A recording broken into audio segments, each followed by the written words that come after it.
Now we'll see about the stages of anesthesia. So as such, general anesthetics causes an irregularly descending depression of the central nervous system. That is, first of all, higher functions are lost first and progressively lower areas of the brain are involved. But in case of spinal cord, lower segments are affected somewhat earlier than the higher segments. Okay. So the vital centers are located in the medulla are paralyzed last as the depth of the anesthesia increases.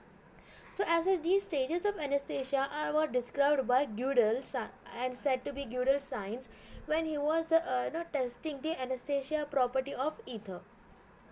So traditionally, he you know he partitioned these stages into four stages. Okay, or you can say four levels of increasing depth of central nervous system depression, and these four stages are stage of analgesia, state of delirium, surgical anesthesia, and medullary paralysis.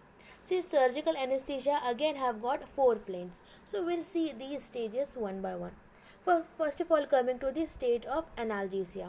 So this state of analgesia, it begins once the person has inhaled the anesthesia and lasts up to the loss of consciousness. Okay, so until the loss of consciousness, the person will be in the first stage, that is the state of anesthesia, and until the loss of consciousness occur. Before that, few incidents occurs. They are mainly pain abolishes.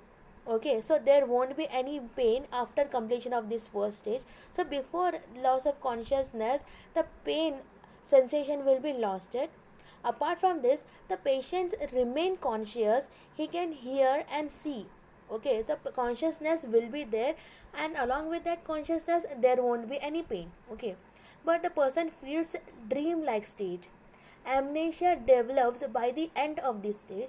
Apart from this, all the reflexes and respirations are quite normal. Okay, so this is about the first stage. Okay, so first stage mainly initiates once the person will administer the general anesthetic agent, and it will last up to the loss of consciousness.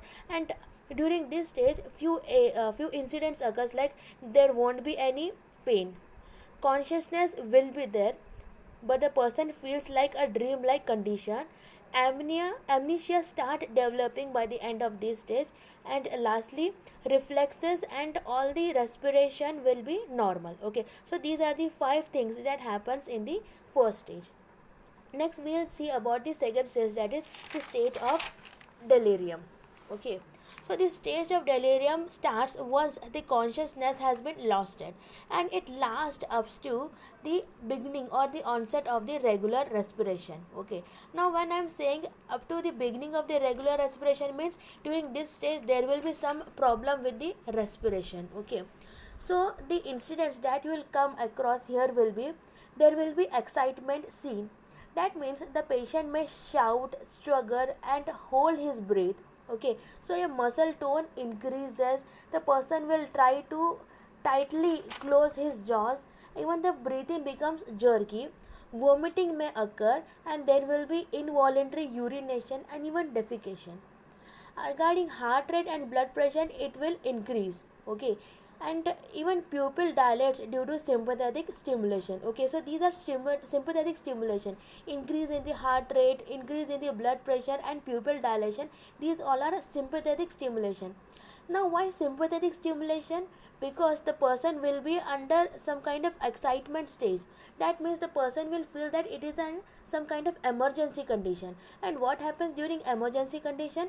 Yes, our sympathetic system will start activating. Okay, so all these things happens because of which the respiration becomes irregular. Okay, and these all are the things which we do not want, isn't it? Because general anesthetics, these are basically agents that produces a depression in the central nervous system, or you can say overall depression action, but these are producing some kind of opposite action. So it is said that during this stage no surgical procedure should be done. Okay, so by the end of this stage, the respiration will start beginning in a regular fashion. Okay, so this was about the second stage of your general anesthetics. Now coming to the third stage, which is the actual surgical anesthesia. Okay, in it is in this stage where all the surgeries are being performed. So this stage will start from the onset of regular respiration and it will last up to cessation of the spontaneous breathing. Okay, so by the end of this stage there will be initiation of problem with breathing. That means we should know some kind of respiratory support is being required by the end of this stage. Okay, now anyways, this particular stage is again divided into four planes. Okay, so the first plane, there will be roving of the eyeballs. Okay, and by the end of this plane the eyeballs will become fixed. Plane 2, there will be loss of laryngeal and corneal reflexes. Okay, so all the reflexes are been lost. There won't be any laryngeal reflex and even corneal reflex. Means if you'll open the eyes and if you'll insert your finger or any kind of material, the person will not, you know, react with that thing. The person will not feel that something is touching to the cornea. So even same with larynx also. So both laryngeal and even corneal reflexes will be lost. Next, pupil dilates and light reflex is even lost. Okay, so even light reflex won't be there. See, normally what happens if you'll focus a light in front of your eye. Okay, so what happens, because of parasympathetic stimulation the pupil will constrict as such, but in this case the pupil will not constrict. Okay, because there won't be any light reflex. See, normally because of light reflex there should be a pupillar constriction, but here there is no light reflex also. That means the pupil will remain dilated. Okay, next, in the plane 4 even intercostal paralysis occurs. Okay, you might be knowing about intercostal muscles, shallow abdominal respiration and dilated pupils. Okay, so this, by the end of this third stage there will be complete cessation of respiration and pupils will be remain dilated. There won't be any light reflex also.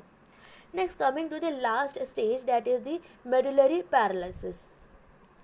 So this deep stage of anesthesia represents severe depression of central nervous system, including the vasomotor center in the medulla and respiratory center in the brainstem.